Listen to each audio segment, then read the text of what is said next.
Alright guys, here's part 2 of the video on daytime running lights. I don't know why the last video stopped, but it did. So we've got this side tore apart. We got this in here. This is working 100% perfectly fine. Take a note of this connector. And then look at this connector. This is the connector I pulled out of this side. Different. That bulb clipped right in, this one won't. So this connector, and they just had it taped in there and stuff, so that's why it wasn't making good enough contact. So I gotta change that connector. I've got everything RGB wise ripped out.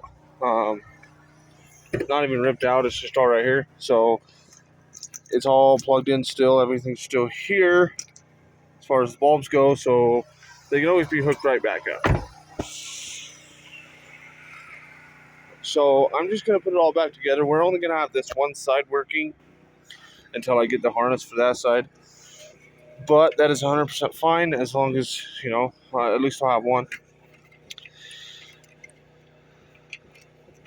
I just don't understand why there's so many different wires that have been cut. This wire is still here. It actually feeds itself right into here and then right into the fuse box. So I'm just going to go ahead and shove that down in there. I'm not worried about it right now. I did pull the fuse out of here, so there should be no power going to any of this. So let's get this stuff back together. Alright, so one thing I wanted to note, I've hooked this up to the daytime running light. It goes in super nice.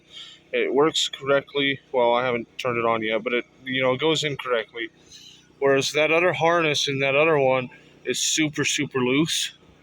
So for some reason, the harness has been changed on that side, and it's not the correct one.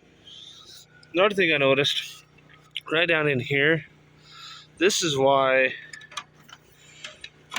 this is kind of leaning. You get this in there, and it's broke, so it has nowhere to go. I don't know how they even had this in there, but it's broke, so I'm going to try to figure out how to make that stay. I really don't want to, but I might end up just having to leave it like this. That means this whole headlight bucket piece, I don't know what to do, it's broke.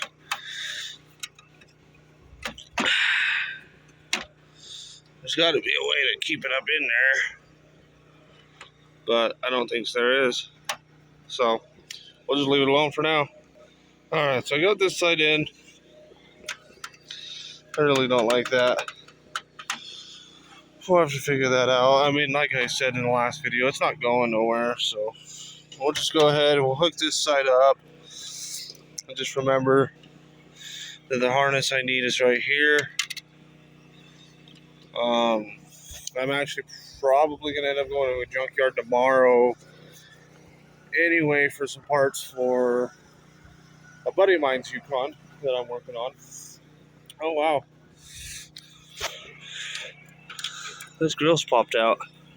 Let's see if I can get it popped back in. There we go. Okay, we're good. Anyway, a buddy of mine has an 03 Yukon that needs an ignition switch, or the lock cylinder. So we're going to go see if we can find one. And I might just look at some parts, of one of them too. So let's just get this set back together, because we are leaving to go get lunch here in a few minutes, so I gotta hurry. And just for reference on this side, I'll show you how that side's broke.